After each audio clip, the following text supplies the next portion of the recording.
Değerli misafirler, bu yıl 10. kez düzenlenen İstanbul Finans Zirvesi'nin 2. günündeyiz ve öğle arasının ardından çok değerli bir konuğu ağırlayacağız sahnemizde. Evet, konuğumuz uzaktan geldi, yurt dışından geldi ve bizlerle birlikte az sonra bir sunum gerçekleştirecek. Biz kendisini bu sahnede aslında hep takım elbiseler görmeye alıştık. Yine takım elbiseli göreceğiz ama bu kez şapkasıyla gelecek ve kendi tarzıyla aslında bize hikayesini anlatmaya başlayacak. Evet, bu keynote konuşmamız için inovasyon evangelisti ve fütürist olarak tanımlıyor.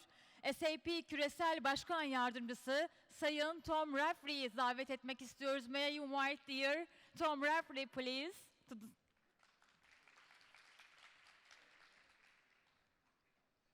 Welcome. Thank you. Please.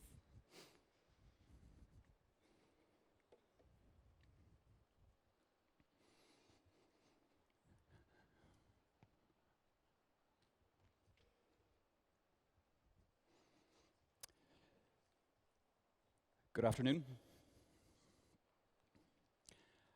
I'd like to start this presentation with this quote from the well-known song Everybody's Free to Wear Sunscreen by Baz Luhrmann from the 1990s, because it reminds me that life is random.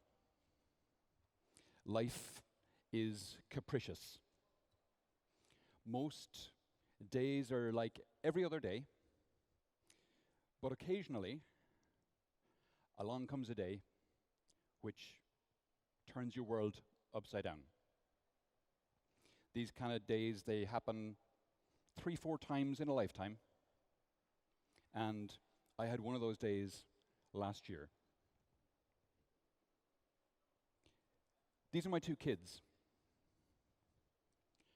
Enrique on the left, and my older son, Tomas, on the right. And on the 21st of March last year, my older son, Tomas, was diagnosed with type 1 diabetes. And if you're not familiar with type 1 diabetes, and hopefully you're not, it's the bad one.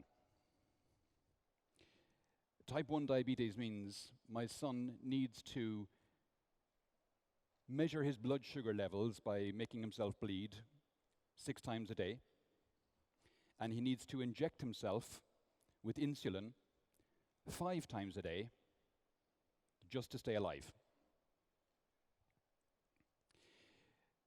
This is a page from the book he was given by his medical team, where he makes a note of his blood sugar readings. The rows are days, the columns are times of day, so 6 measurements per day.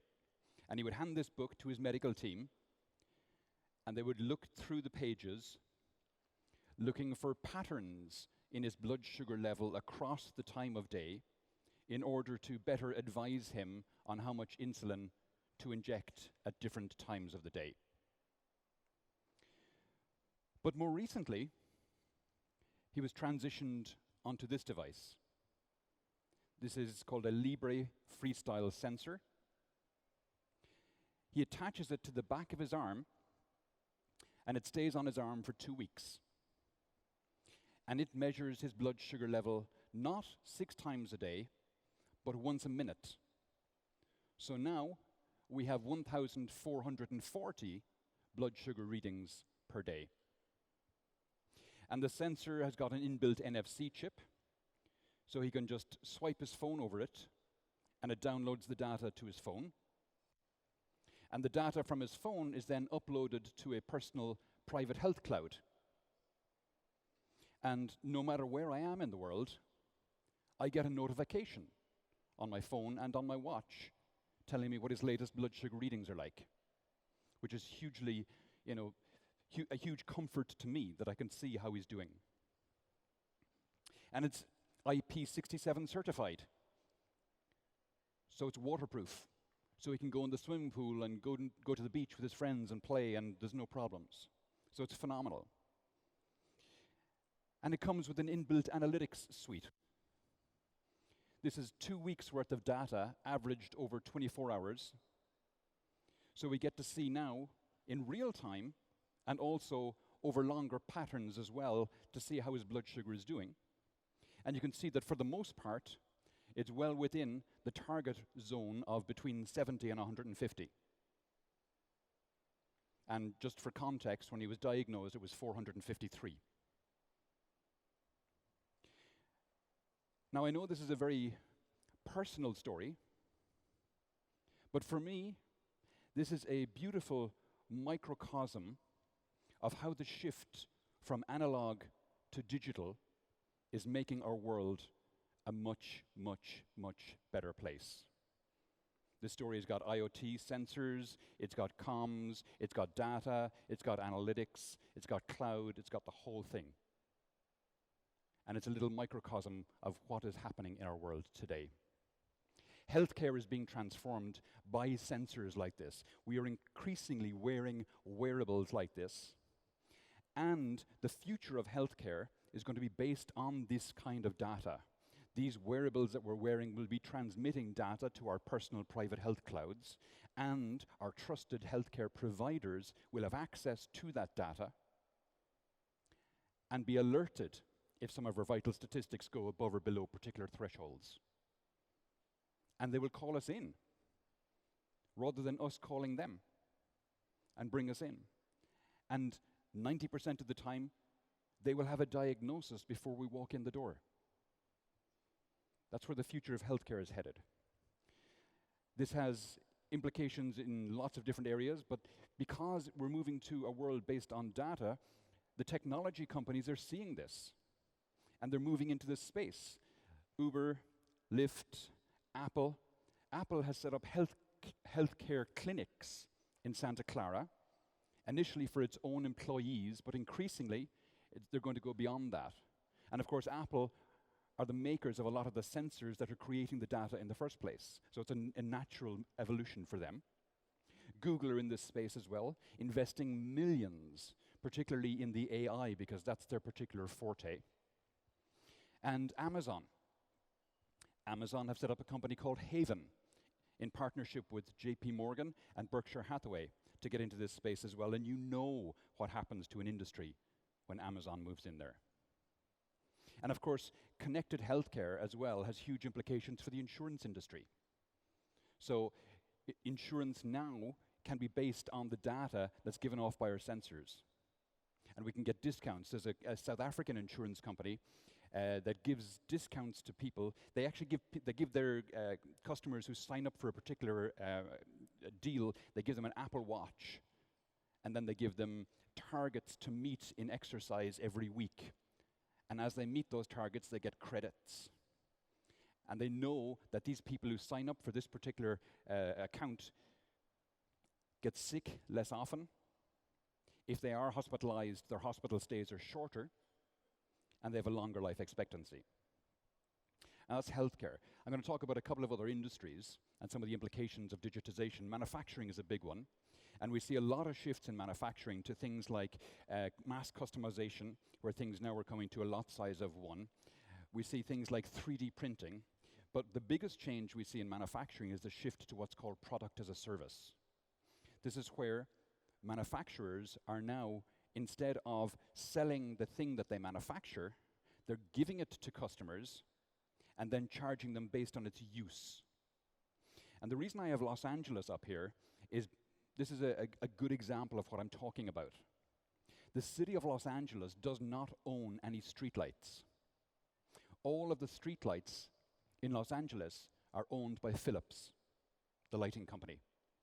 And Philips charges Los Angeles per lumen of light delivered.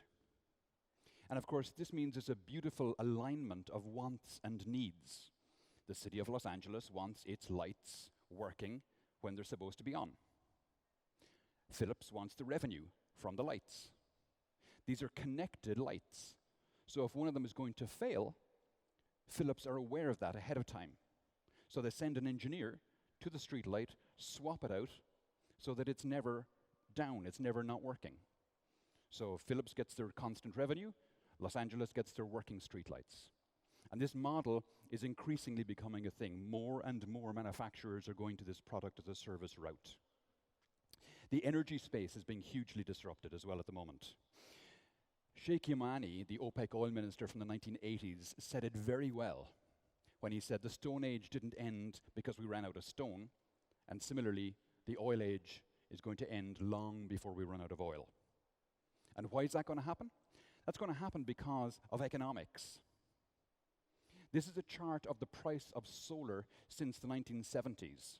It's a thing called the Swanson effect. The Swanson effect says that the price of solar drops 20% for every doubling of installed capacity, which of course is a beautiful virtuous circle, because as the price drops, it becomes more attractive to more people buy it, more is installed, the price drops, and so on and so on. And it didn't stop there in 2013. In fact, I know this is a hard to read graph, but basically the yellow circles represent the price of solar. The blue circles represent the price of wind, and this is the price of building out new solar farms and new wind farms. And the black dotted line is the price of fueling an existing gas plant. Let that sink in for a second. It is now cheaper to build a wind farm or to build a solar plant than it is to fuel an existing gas plant. The age of fossil fuels is dead. We see even now in Europe, the price has fallen so low that in parts of Europe, and increasingly, it's growing because the price keeps falling, increasingly, it's cheaper to build solar plus lithium battery storage than it is to build gas plants. Wind is the same.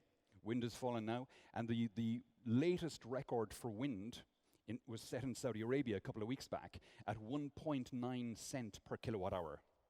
And to put that in context, I was talking to some executives from DEWA, the Dubai Electricity and Water Authority, and they told me that it costs them 9 cents per kilowatt hour to generate electricity from gas. And it's 1.9 in Saudi now from wind. Consequently, the International Energy Agency, who are notoriously conservative when it comes to predictions about renewables, have said that Europe's largest energy source by 2027 will be wind. And if we look at the amount of time it takes to build a power plant, you can see that renewables are anywhere from 0 to 2 years, but then gas, coal, and nuclear are from 6 to 12 years. So when it's going to be cheaper and faster to build renewables, of course you do. And this chart is a chart of the new generation that has been built out over the last 11 years. You can see the green line, or the green bar, is renewables increasing, increasing, increasing, and the brown and orange are fossil fuels decreasing, decreasing, decreasing. And it's not just the economics. Climate awareness as well is causing companies to shift their demand. There's an organization called the RE100, which stands for 100% renewables, and there's about 200 companies who've signed up to give a commitment to source 100% renewable energy exclusively. Now, SAP are one of the companies involved there, but there are 200 other companies, including, as you can see there from the page, Swiss Re and IKEA and lots of others. Google are also in there. And I'm mentioning Google because just a couple of weeks ago, the 20th of September, they signed up to a new $2 billion agreement to buy out wind and solar, adding another 40% to their portfolio. And then I mentioned storage, the lithium-ion batteries. These batteries, again, are falling in price. They're falling an average of 20% year on year on year on year, which makes them incredibly attractive. And again, it didn't stop there in 2018, because just a few weeks ago, Volkswagen announced that they are now getting batteries at $100 per kilowatt hour. And that's because of the scale of the orders that they're making for batteries. Volkswagen have decided to electrify their car fleet, and we'll come to that in a sec. So they're putting in massive orders for batteries, and consequently they're able to get them down to $100 per kilowatt hour, which is game-changing. And it's not just that the price of the batteries is falling, that's the blue line there. The red line is the energy density of the batteries. So the batteries are becoming more energy dense, they can hold more energy, and they're becoming cheaper all the time. And then this is a chart of the day-ahead price for electricity on wholesale markets. This happens to be the German market, but you can see similar charts in other areas, particularly where there's a strong concentration of renewables. Where the blue line drops down there is a time when the cost of electricity goes negative. This is a thing. On wholesale markets, the cost of electricity can occasionally go negative. And of course, if you own a battery plant, this is awesome, because you are now being paid to take in electricity. And then later, when the price goes positive, you can sell it back out again. So you get paid on both sides. This is amazing. And consequently, the predictions for the market for lithium-ion batteries for the next 20 years looks like that globally. And if you look on the left-hand side, look where 2019 is.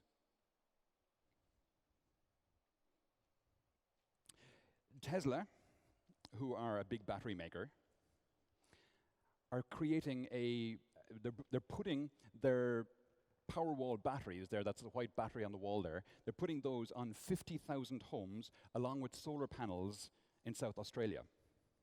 So these 50,000 homes have generation from the solar panels and storage from the battery. So they are little mini power plants, 50,000 of them. And they're connecting these 50,000 homes to the grid through a single interface. So they become 600 megawatts of generation, which is roughly the equivalent of a coal-fired power plant. This is called a virtual power plant. And I predicted for a long time that Tesla would start creating virtual power plants, but I thought they'd do it from their cars. But make no mistake, they'll do it from the cars as well, because now they hoped to get 500,000 cars a year by last year, but they got to 260, I think it was. But this year they'll get to somewhere by closer to 360, 370, and that number is just going to keep going up. And the 250 that they made last year, those cars had an average 80 kilowatt hour battery, so 80 kilowatts by 250,000 cars is 20 gigawatt hours of storage, and a gigawatt is the output of a nuclear power plant. So last year, Tesla manufactured roughly, as I say, 20 gigawatt hours of storage, and these cars are connected back to Tesla all the time, so make no mistake, they are going to use them as a virtual power plant at some point in the future. Tesla is not a car company. Tesla is an energy company. And they're not the only one. This is a page from Nissan's website. Nissan are now selling batteries and solar panels and combinations of batteries and solar panels. Daimler have also set up an energy division. This is a page from a company called Elli, E-L-L-I. Elli is a company that was set up this year by Volkswagen. Volkswagen obviously have some, shall we say, reputational issues. And as Winston Churchill once said, never let a good crisis go to waste. Volkswagen are embracing this move to electric cars and electric transportation. And this Elli company that they've set up will only sell 100% certified renewable energy. They'll also sell car chargers, and they'll do they want to control the whole ecosystem around renewable energy in cars. Shell, the oil company, have said that by 2030 they want to be the world's largest electricity company. Shell. They've bought several large electricity companies already in Australia, in the US, and the UK. And utility companies themselves, because the cost of generation is cratering, are going to have to move to an all-you-can-eat model, where you pay, let's say, $50 a month or 50 euros a month or however many Turkish lira a month for as much electricity as you can consume, and then they differentiate and make their profit on the services that they layer on top of it. And those kind of services, you can imagine, would be things like smart home management or smart charging management, using the battery in your electric car to help power the grid, these kinds of things. And the move to electrification of transportation is the one that utilities are really, really loving. Because for decades, particularly the last decade, the demand for electricity is flatlined as we get more and more efficient devices. And even weirder still is electricity companies for years have been telling us to use less of their product. How bizarre is that? How many other industries do you know where the manufacturer is helping you and encouraging you to use less of their product? Well, that's going to change. The move to the electrification of transportation will cause a 300x increase in the demand for electricity. We start to see it already. This is data from North America, from the Argonne National Laboratory, and it's the amount of electricity that's been used by vehicles across the last number of years, and you can see it's the bottom of an S-curve. Which brings us nicely into transportation. Transportation is changing enormously. We're seeing a move to connected vehicles, we're seeing the electrification of transportation, and we're seeing autonomy. In the connected vehicle space, most new cars these days, about 80% of new cars these days, ship with a SIM card built in. They are connected vehicles, they're broadcasting their data. Continental, who are one of our big customers, you may know them as a tire company. That's 40% of their revenue. 60% of the revenue comes from the smarts that are in our vehicles today. They sell it directly to the manufacturer. Continental wanted to set up a data program for their vehicles, well, for our vehicles, where they would manage and hold the data from our vehicles and for the manufacturers. And when they were building out this platform, they called it the Remote Vehicle Data Platform, they were approached by a weather company. And the weather company said to them, "You're collecting all this data from cars, right? I mean, you're collecting time of day, you're collecting GPS, you're collecting external air temperature, windscreen wiper status, fog light status. All that would be hugely valuable information to us." So suddenly, Continental, who started on this, car data program, had a whole new revenue stream available to them from this weather company, something that had never occurred to them. So be aware, if you are doing any programs collecting data, there may be left field uses of that data that haven't occurred to you. Other interesting applications of the fact that cars are connected is in the insurance industry again. Because now we can get information from the cars. And insurance companies are starting to see this, and they're starting to offer things like pay as you drive insurance, where you pay per kilometer driven. Now that would be awesome for me because I drive about 10,000 kilometers a year. My neighbor drives about 30,000 a year and we pay the same insurance, which makes no sense as far as I'm concerned. He's delighted. But there's then the other thing, which is pay how you drive insurance, which is a completely different thing, which is where your insurance is based on the acceleration, on the braking, on how you do the corners and stuff like that. And if that came into place, I'd be in trouble. Because my car is an electric car, and because it's an electric car, it's really fast. And because it's really fast, I tend to put the foot down. So if I had pay how you drive insurance and pay as you drive insurance, the two of them would probably even out. But that's where insurance is tending to go. And Tesla have seen this as well. And Tesla are now, because they have all the data from the cars, they are able to offer insurance to the Tesla owners. And they say they can give the owners a 15 to 30% reduction in the cost of their insurance because it's connected, because they have the data. The move to electrification of transportation is happening for a number of reasons. Some of them are increasing climate awareness, but more so it has to do with regulations. Increasingly, cities are passing legislation saying that they will charge internal combustion engine vehicles or they will ban internal combustion engine vehicles from entering the city centres. Countries are now saying when they're going to ban the sale of internal combustion engine vehicles. China and Europe have passed significant legislation about the emissions that can come from vehicles. In Europe, starting January 1st next year, car fleets sold, or car manufacturers, I should say, in Europe, if they're selling cars, the cars have to have an average 95 grams per kilometer driven. 95 grams CO2 per kilometer driven.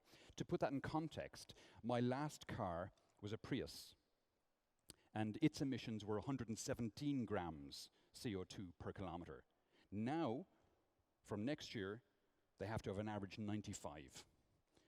And that's brutally hard, and they are nowhere near it today. So they're going to have to build massive amounts of electric vehicles, or they will be hit with huge fines by the EU for not reaching those targets. Fiat have seen this, and Fiat are aware that they have no plans in place to get there, so they're buying Tesla's credits to the tune of $3.2 billion. That's how serious they are about it. All the other companies have announced the tens of billions of dollars or euros they're spending on going electric. Even Porsche. Porsche have said that by 2030, all new Porsches will be electric, and they launched their first electric vehicle a couple of weeks ago, the Porsche Taycan. You might have missed this, but this is one of the biggest announcements in the history of the motor trade. Last week, Daimler said that they are no longer going to spend any money on developing new internal combustion engine vehicles. They're going to switch all their resources, all their R&D to electric vehicles. And why is that significant? Well, it's significant because Daimler owns Mercedes-Benz. And Carl Benz was the person who got the patent for the first internal combustion engine vehicle in 1886. And that company has now said, we're not developing any more internal combustion engine vehicles, we're going electric.